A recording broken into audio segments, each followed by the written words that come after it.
This tutorial explains dredging's Equipment Performance Review tool, also known as EPR, so you can start reviewing equipment data instantly and consistently and make evidence-based decisions. I will now run you through the review process.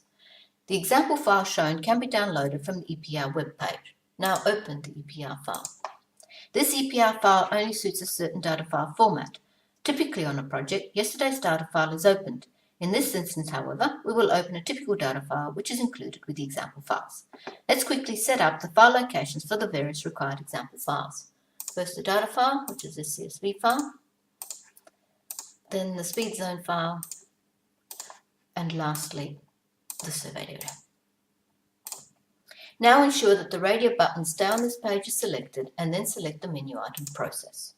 The data shown below provides results of the data analysis. In this case, the data file only starts at 5:17 and finishes at 17:42. So roughly half a day's data is missing if 24 hours of data had to be acquired. The acquired data is stored every minute between 59 and 61 seconds. This allows EPR to flag significant data gaps, but can also flag values outside a logical range. More information on this can be found in section 3 of the user manual. The tabs next to the specification tab hold the predefined charts. Dredging defines the charts for you as part of the project customization scope. Now let's quickly go through some of the charts to demonstrate the compliance monitoring capabilities of Equipment Performance Review. In these examples, we will look at a trailer suction hopper dredge.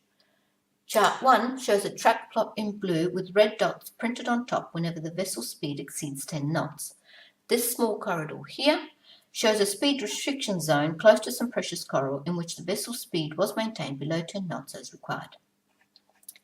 Chart 3 checks whether the hopper is overflowing, which is sometimes not allowed to minimize the turbidity levels around the hopper.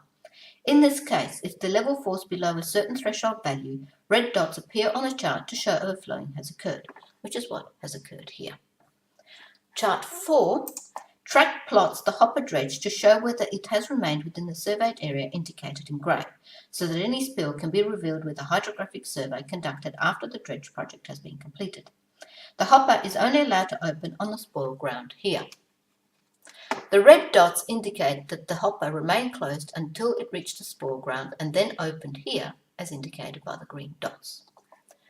Chart 5 shows at what depth the pump has been turned on. Pumps are only allowed to run when the drag head is close to the seabed, which is down here, a requirement that is stipulated to reduce the risk of sucking up marine life.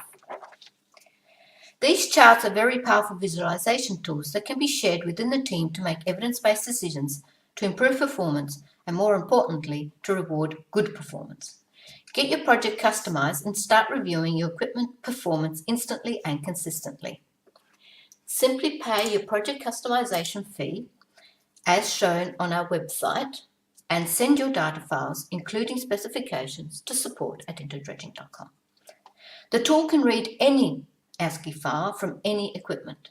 R2D can set up your project within 24 hours of receiving the data files and specifications. More information on specifications can be found in the user manual, which can be accessed by selecting the menu item Help and then choosing User Manual. We hope you have found this tutorial helpful and informative. Thank you for listening.